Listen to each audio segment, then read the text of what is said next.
नमस्कार दोस्तों, स्वागत है आप सभी का आपके अपने चैनल अमन प्रयास जीके जिसमें जैसा कि फ्रेंड्स आपका दिल्ली पुलिस का एग्ज़ाम है जो कि आपका 14 नवंबर से शुरू होना है। तो आप लोग में से बहुत सारे लोगों का कमेंट आ रहा था कि करंट अफेयर्स का जो क्वेश्चन है आपका दिल्ली पुलिस में कहाँ कहाँ से पूछा जाएगा। ठीक है, तो फ्रेंड्स इसके लिए सबसे पहले तो हमने आपकी सबसे पहले जो आपका PYQ यानी कि जो आपका प्रीवियस पेपर जो आपका हुआ था 2020 में, उसको मैंने बहुत ही ध्यानपूर्वक पढ़ा। तो मैंने पाया कि जो आपका करंट अफेयर्स का जो पोर्शन है आपका जो 10 से 12 नंबर का करंट आता है, उसमें से 7-8 जो आपका पोर्शन है आपका सेलेक्टिव टॉपिक से आता है। जैसा कि आपका केंद्रीय बजट आपका 2023-24 हो गया, यानी कि केंद्रीय बजट उस समय का 20 था। इसके अलावा आर्थिक सर्वेक्षण, इसके अलावा विवेल्डन वगैरह जो आपका टेनिस टूर्नामेंट हुआ था, उन सभी से आपका जो आपका करंट अफेयर्स का जो प्रश्न है आपका हर शिफ्ट में आपका 2 से 3 प्रश्न देखा गया है। ठीक है, तो अगर आप कहिएगा तो आपको हम सारे करंट अफेयर्स का जो टॉपिक है वो कवर करा देंगे 14 नवंबर तक। ठीक है, जो आज हम लोग देखने वाले हैं केंद्रीय बजट 2023-24 के बारे में, उससे संबंधित सारे जो अब तक के प्रश्न बने हैं विभिन्न विभिन्न एग्जामों में। ठीक है, फरवरी से लेकर आपका सितंबर माह तक। ठीक है, और जितने प्रश्न आपके बन सकते हैं उन सभी प्रश्नों को हम लोग देखेंगे विद एक्स्ट्रा फैक्ट के साथ। ठीक है, PDF की बात करेंगे, PDF टेलीग्राम पे मिलेगा, लिंक डिस्क्रिप्शन में दिया गया है, तो आप लोग जाकर वहाँ से ज्वाइन हो जाइएगा। ठीक है, इसका जो वीडियो का टारगेट है वो आपका दोस्तों आपका 4000 व्यू का है। ठीक है, 4000 व्यू का आपका टारगेट है। 4000 व्यू अगर आप कर देते हैं तो मेरा जो आपका पेड क्लासेस होता है उसमें हमने सभी करंट अफेयर्स को आपका कवर करा दिया है। तो बोलिएगा तो वो सब वीडियो आपको अपलोड है जो कि कर दिया जाएगा। ठीक है, तो 4000 व्यू आप लोग शेयर करके जैसे भी करना है कर दीजिए। बाद बाकी हम आपके सारे टॉपिक को कवर करा देंगे जो आपके सिलेक्टिव पोर्शन है आपके दिल्ली पुलिस में जहाँ से पूछे जाते हैं। ठीक है, तो चलिए आज का ये जो प्रश्न है हम लोग शुरू करते हैं। इससे पहले दोस्तों आपको बता दें कि अगर आप मॉक टेस्ट है जो कि नहीं दे रहे हैं तो आप कहीं ना कहीं आप उन लोगों से पीछे हट जा रहे हैं, पीछे छूट जा रहे हैं जो लोग मॉक टेस्ट दे रहे हैं। ठीक है, तो मॉक टेस्ट देने के लिए अभी तक जो टेक्स्ट बुक का जो प्लेटफॉर्म है सबसे अच्छा है। इस पर दोस्तों अभी ऑफर भी चल रहा होगा उम्मीद की किरण के नाम से, जो कि आपका सेल है आपका 6 से 10 नवंबर के बीच चलना है। ठीक है, आपके लिए बहुत अच्छा मौका है। इसमें आपका टेक्स्ट बुक का जो पास प्रो है वो दोस्तों मात्र 449 रुपये में जो आपको मिलने वाला है। कूपन कोड APG यूज करते हैं तो आपको 10% का एक्स्ट्रा ऑफ मिलेगा। तो आप लोग जाके इसको ज्वाइन कर लीजिएगा, लिंक डिस्क्रिप्शन में दिया गया है। टेक्स्ट बुक के ऊपर आपका दिल्ली पुलिस का तो मॉक टेस्ट मिलेगा ही, PYQ भी मिलेगा, साथ में आपका SSC के जो भी एग्जाम होते हैं, बैंकिंग के होते हैं या आपके स्टेट लेवल के एग्जाम होते हैं, उन सभी एग्जामों का मॉक टेस्ट आपको एक ही प्लेटफॉर्म पर देखने को मिलेगा। ठीक है, तो लिंक डिस्क्रिप्शन में है, कूपन कोड APG जरूर यूज कीजिएगा। चलिए हम लोग शुरू करते हैं आज के टॉपिक को। ठीक है, तो हम लोग टॉपिक को शुरू करने से पहले दोस्तों कुछ जो पॉइंट्स है उसको देख लेते हैं, उसके बाद हम लोग MCQ पे डायरेक्ट आएंगे। तो सबसे पहले बात करेंगे आपका केंद्रीय बजट 2023 के बारे में। तो केंद्रीय बजट 2023 है जो कि दोस्तों आपका पेश कब किया गया था, तो इसको पेश किया गया था आपका 1 जनवरी 2023 को पेश किया गया था, इसको भी याद रखिएगा। ठीक है, इसके अलावा किसने पेश किया था, तो पेश किया जाता है जो बजट होता है और दोस्तों पेश किया जाता है वित्त मंत्री के द्वारा। तो जो आपकी वित्त मंत्री थे आपके वर्तमान में भी यही है, 1 फरवरी को यही थे, तो निर्मला सीतारमन जी के द्वारा पेश किया गया था। ये निर्मला सीतारमन जी की 6ठी बजट थी, इसको याद रखिएगा। और मोदी सरकार के द्वारा पेश किया जाने वाला आखिरी पूर्ण केंद्रीय बजट था। ठीक है, क्योंकि आपका लोकसभा का चुनाव आपके 2024 में होना है, तो 2024 में दोस्तों आपका अंतरिम बजट पेश किया जाएगा, यानी कि लघु बजट इसे भी कहते हैं। ठीक है, तो पूर्ण केंद्रीय बजट आपका कितना था, आपका ये आखिरी बजट था। इसके अलावा बजट अनुमान की बात करेंगे 2023-24 में, तो कुल जो व्यय था वो दोस्तों आपका कितना है, 45,03,97 करोड़ है, इसको भी याद रखिएगा। 45.03 लाख करोड़ इसे याद रखिए। इसके अलावा जिसमें जो कुल पूंजीगत व्यय था वो दोस्तों आपका 10 लाख करोड़ रुपए शामिल है। ठीक है, इसके अलावा किस मंत्रालय को कितना हिस्सा मिला है, यहाँ से भी प्रश्न आपको आ सकता है, तो इसको भी देख लीजिए। रक्षा मंत्रालय को आपको मिला है 5.94 लाख करोड़ रुपए, सबसे ज़्यादा। इसके अलावा सड़क एवं परिवहन राजमार्ग को मिला है 2.7 लाख करोड़ रुपए। रेल को मिला है 2.41 लाख करोड़ रुपए। उपभोक्ता मामले, खाद्य एवं सार्वजनिक वितरण को मिला है 2.06 लाख करोड़ रुपए। गृह मंत्रालय को 1.6 लाख करोड़ रुपए और रसायन एवं उर्वरक मंत्रालय को 1.78 लाख करोड़ रुपए जो कि आपका मिला है। ठीक है, इसको भी याद रखिएगा। इसके अलावा संचार को 1.3 लाख करोड़, कृषि और किसान कल्याण को 1.25 लाख करोड़, ग्रामीण विकास मंत्रालय को 1.6 लाख करोड़ रुपए मिला है। इसके अलावा पहली बार दोस्तों आपके महिलाओं के लिए महिला सम्मान बचत पत्र की शुरुआत किया गया है, इसको भी याद रखिएगा। जो आपका बिहार पुलिस का एग्जाम हुआ था जो कैंसिल हो गया है उसमें ये प्रश्न बना था, इस कारण इसको हम आपको अलग से बता रहे हैं। ठीक है, तो पहली बार आपका महिला सम्मान बचत पत्र है जो कि शुरू किया गया था। आपके ऑप्शन जो दिया गया था, बिहार पुलिस में क्वेश्चन आपको बना था कि निम्नलिखित में से कौन सी योजना महिलाओं के लिए शुरू किया गया है। तो ऑप्शन दोस्तों आपका एक तो महिला समान बचत प्रमाण पत्र था, इसके अलावा एक आपका महिला विकास समान बचत प्रमाण पत्र था, इसको भी याद रखिएगा। तो महिला समान बचत पत्र इसका नाम है। इसके अलावा वित्त मंत्री निर्मला सीतारमण जी ने महिला समान बचत पत्र योजना का ऐलान बजट में किया था। इस स्कीम के तहत महिलाएं 2 साल 2 लाख रुपए का निवेश है जो कि कर सकेगी। इस जमा पर टैक्स में छूट मिलेगा और 7.5 लाख फीसदी का रिटर्न भी मिलेगा। इस बात को भी याद रखिएगा। महिलाओं के लिए अपनी तरह की पहली स्कीम है, ठीक है, इस कारण ये आपका इंपॉर्टेंट हो जाता है। अब हम लोग चलते हैं डायरेक्ट एमसीक्यू पे कि आपके कौन कौन से एमसीक्यू है जो कि आपके बन सकते हैं, विभिन्न एग्जामों में अब तक बने हैं और यहाँ से डायरेक्ट आपके एग्जाम में प्रश्न है जो कि पूछे ही जाएंगे, नो डाउट है, ठीक है। तो सबसे पहले तो आपका प्रश्न है कि केंद्रीय बजट 2023 किसने प्रस्तुत किया था। तो केंद्रीय बजट 2023 की बात करेंगे तो ये पेश किया गया था, जैसा कि हमने आपको बताया, निर्मला सीतारमण जी के द्वारा पेश किया गया था, ठीक है, 1 फरवरी को दिन पेश किया गया था। अगला है कि बजट 2023-24 में कितनी प्राथमिकताओं को अपनाता है, यानी कि कितना प्राथमिकताएं को अपनाया गया है बजट 2023-24 में। तो टोटल 7 प्राथमिकता को अपनाया गया है। ये बहुत इंपॉर्टेंट प्रश्न है, ये आपके एग्जाम में डायरेक्ट 100% आने का प्योर चांस है, ठीक है। तो बजट 2023 में निम्नलिखित 7 प्राथमिकताओं को अपनाता है, वो एक दूसरे के पूरक हैं और अमृतकाल के माध्यम से हमारा मार्गदर्शन करने वाले सप्तऋषि के रूप में कार्य करते हैं, ठीक है। तो सप्तऋषि के रूप में इसे जाना जाता है। इसके अलावा कौन कौन से 7 आपके सप्तऋषि हैं तो उसको भी जान लीजिए। पहला आपका है समावेशी विकास, दूसरा है आपका अंतिम छोर तक पहुंचना, तीसरा है अवसंरचना और निवेश, इसके अलावा युवा शक्ति, वित्तीय क्षेत्र, हरित विकास और क्षमता उभारना, ठीक है। ये दोस्तों आपका सप्तऋषि के नाम से 7 प्राथमिकताएं दिया गया है। तो आपसे डायरेक्ट ये पूछा जाएगा इनमें से कौन प्राथमिकताएं आपकी नहीं है 7 प्राथमिकताएं सप्तऋषि में से, ठीक है। तो इन 7 को आपको याद रखना है, इस बात को भी याद रखिएगा, ठीक है। इसके अलावा बात करते हैं तो उपलब्धि क्या क्या हासिल हुआ है अभी तक जो आपका तो देखिए उपलब्धि जो हासिल हुआ है, ग्रामीण घरों को 9 करोड़ का पेयजल कनेक्शन मिल चुका है। इसके अलावा 47.8 करोड़ पीएम जनधन खाते खुल चुके हैं। इसके अलावा उज्ज्वला के तहत आपका 9.6 करोड़ एलपीजी कनेक्शन है जो कि मिल चुका है। इसके अलावा पीएम एसबीआई और पीएमजेजेवाई के तहत आपका 44.6 करोड़ व्यक्तियों को बीमा कवर मिल चुका है। इसके अलावा एसबीएम के तहत 11.7 करोड़ पारिवारिक शौचालय बनाए गए हैं। इसके अलावा पीएम किसान के तहत 11.4 करोड़ रुपए से अधिक किसानों के लिए 2.2 लाख करोड़ रुपए की नकदी अंतरण जो कि प्रदान किया गया है। साथ में 102 करोड़ व्यक्तियों के लिए 220 करोड़ का कोविड टीका है जो कि बनाया गया था, ठीक है। ये सब उपलब्धियां हैं जो कि आपका हासिल हो चुका है। इसके अलावा अगला जो प्रश्न है कि रेलवे ने प्रमुख ट्रेनों के 1000 से अधिक डिब्बों को नवीनीकृत करने की योजना बनाई है, ठीक है। तो कितने कोच को, तो 1000 कोच को, ठीक है। तो 1000 कोच इसका आपका राइट आंसर होगा। नेक्स्ट आपका है 740 एकलव्य मॉडल आवासीय विद्यालयों के लिए अगले 3 वर्षों में कितने शिक्षक और सहायक कर्मचारियों की भर्ती की जाएगी। तो लगभग 38,000, ठीक है, लगभग 38,000 आपका सहायक कर्मचारियों की भर्ती किया जाएगा। इसके अलावा कितने एकलव्य मॉडल बनाए जाएंगे, तो 740 एकलव्य मॉडल आवासीय विद्यालय बनाया जाएगा, इसको भी याद रखिएगा, ठीक है। ये किसके लिए बनाया जाएगा, तो आदिवासी छात्रों के लिए। नेक्स्ट आपका है कि सरकार का लक्ष्य किस वर्ष तक 5 AMT हरित हाइड्रोजन का उत्पादन करना है। तो ये दोस्तों आपका 2030 तक हाइड्रोजन प्राप्त करना है, तो 2030 इसका राइट आंसर होगा।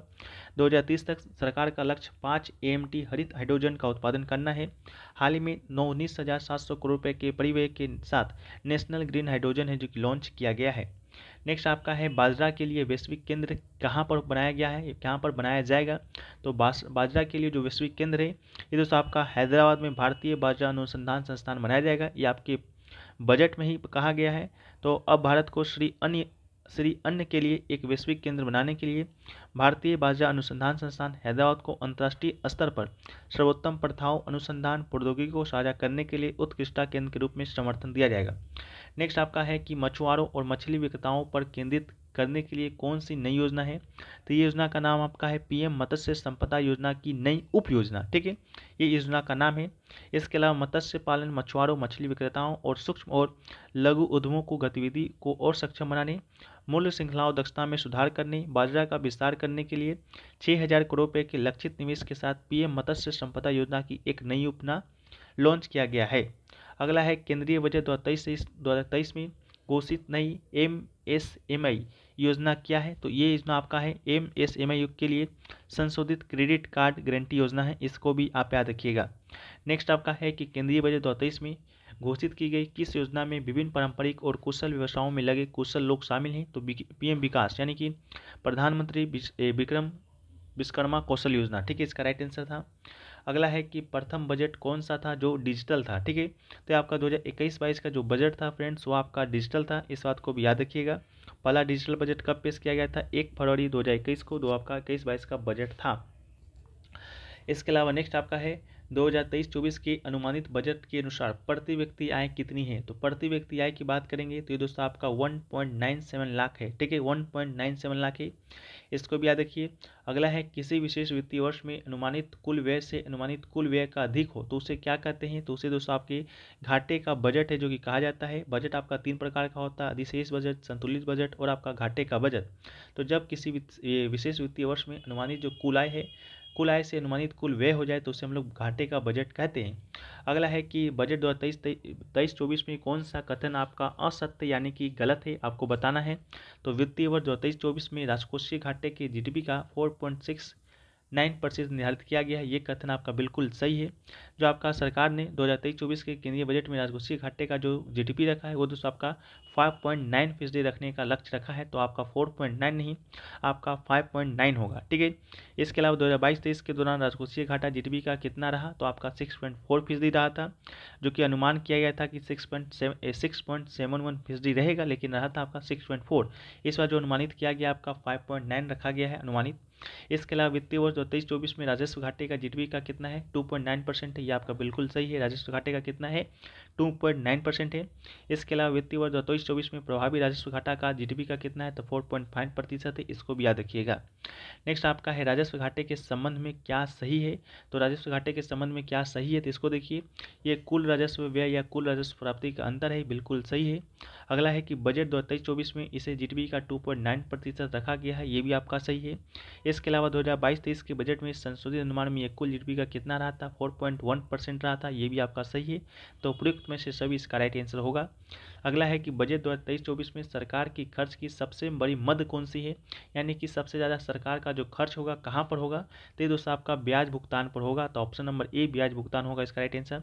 अगला है कि 2023-24 में सरकार की आय प्राप्ति की सबसे बड़ी मद कौन सी है, यानी कि जो सरकार को आय प्राप्त होगा उसका सबसे बड़ा मद कौन है? तो सबसे बड़ा मद आपका है उधार व अन्य देवताओं से आपका जो ब्याज है वो आपका वसूलेगा, ठीक है, वसूलेगा। अगला है कि केंद्रीय बजट 2023-24 में 7 प्राथमिकताओं में क्या शामिल नहीं है? तो सप्तऋषि में क्या शामिल नहीं है? तो आपका महिला सशक्तिकरण आपका शामिल नहीं है, हमने आपसे पहले ही कहा था। यह प्रश्न आपका बनेगा और ये एग्जाम में बन भी चुका है, तभी आपके सामने ये दिख रहा है। नेक्स्ट आपका है केंद्रीय बजट 2023-24 के वित्तीय वर्ष में सरकार ने शिक्षा पर कुल कितनी जीडीपी का प्रतिशत रखा है? तो शिक्षा पर बात करेंगे तो जीडीपी का दोस्तों आपका 2.9% है जो कि रखा है, इसको याद रखिएगा। अगला है कि बजट में श्री अन्य शब्द किसके लिए प्रयुक्त किया गया है? तो श्री जो अन्य शब्द है वो दोस्तों आपकी मोटे अनाज के लिए प्रयुक्त किया गया है, तो मोटे अनाज के लिए प्रयुक्त किया गया है, इसको याद रखिएगा। अगला है कि बजट में सिकल सेल एनीमिया उन्मूलन का लक्ष्य कब तक रखा गया है? तो एनीमिया को खत्म करने का जो लक्ष्य बजट में रखा गया है आपका 2047 तक, ठीक है, 2047 इसको याद रखिएगा। नेक्स्ट आपका है कि पीएम विकास योजना का संबंध किससे है? तो पीएम विकास योजना का संबंध आपका पारंपरिक कारीगरों और शिल्पकारों से है, तो इसको भी याद रखिएगा। अगला है कि मोटे अनाज के लिए भारतीय बाजरा अनुसंधान संस्थान की स्थापना कहाँ किया जाएगा? तो हमने पहले भी बात किया कि इसकी स्थापना आपका हैदराबाद में किया जाएगा, तो हैदराबाद इसका राइट आंसर होगा। अगला है केंद्रीय बजट 2023-24 में 5G सेवा आधारित एप्लीकेशन विकास के लिए 100 प्रयोगशालाओं का निर्माण करने का प्रावधान किया गया है। भारत में 5G की शुरुआत कब हुआ है? तो ये शुरुआत आपका हुआ है 1 अक्टूबर 2022 को हुआ है, ठीक है। अगला है कि किस योजना के तहत तटीय रेखा पर मैंग्रोव वन के पौधारोपण की शुरुआत की जाएगी? तो ये दोस्तों आपकी मिष्टी योजना के तहत किया जाएगा, तो मिष्टी योजना को याद कीजिएगा। इस किसके लिए है? तो मैंग्रोव वनों के पौधारोपण के लिए आपका है, ठीक है। नेक्स्ट आपका है कि आई गोटी कर्मयोगी का संबंध किससे है, जो कि बजट में था। तो आई गोट कर्मयोगी का संबंध आपका सिविल सेवकों के ऑनलाइन प्रशिक्षण से है, तो इसको भी याद रखिएगा। अगला है कि वित्तीय वर्ष 2023-24 में आयकर के लिए कर स्लैबों की संख्या निर्धारित किया गया है। तो आयकर के लिए जो कर स्लैब का जो संख्या निर्धारित किया गया है वो दोस्तों आपका 5 किया गया है। पहले आपका 6 था, अब इसे 5 कर दिया गया है। तो नए व्यक्तिगत आयकर की प्रणाली में बदलाव किए गए हैं। वित्तीय वर्ष 2023-24 से पूर्व कर का स्लैब आपका 6 था, जो कि केंद्रीय बजट 2023-24 के तहत आपका स्लैब सीमा घटाकर 5 कर दिया गया है, इसको याद रखिएगा, ठीक है। इसके अलावा आपका 5 स्लेब कौन कौन सा है, तो 5 स्लेब में आपका है, पहला स्लेब है कि 3 से 6 लाख रुपए तक का होगा, उससे 5% का टैक्स देना होगा। दूसरा स्लेब आपका 6 से 9% का होगा, जो भी 10% टैक्स लगेगा। तीसरा स्लेब आपका 9 से 12 लाख रुपए का होगा, उसमें आपका 12%। 12 से 15 लाख तक की कमाई पर आपका 20%, और आपका इससे ऊपर की कमाई पर आपका 30% है जो कि कर लगेगा। इसके साथ आप ये भी याद रखिएगा कि रिबेट की छूट प्रदान किया गया है। 5 लाख रुपए से बढ़ाकर आपका 7 लाख रुपए कर दिया गया है। अगर आपका आमदनी 7 लाख रुपए है तो आपको किसी प्रकार का आयकर नहीं देना पड़ेगा। पहले ही आपका 5 लाख था, ये भी प्रश्न आपके एग्जाम में बन चुका था। ठीक है, आपके दिल्ली पुलिस एग्जाम में बन चुका था पिछला बजट के अकॉर्डिंग कि कितनी बजट, कितने आयकर, मतलब कितने कमाई पर आपका टैक्स नहीं लगेगा, तो 5 लाख था। आपका अनुमान है कि इस बार भी ये प्रश्न आपसे पूछा जाएगा, तो उसका राइट आंसर 7 लाख होगा। अगला है कि प्रधानमंत्री आवास योजना के परिव्यय को 66% से बढ़ाकर कितना कर दिया गया है।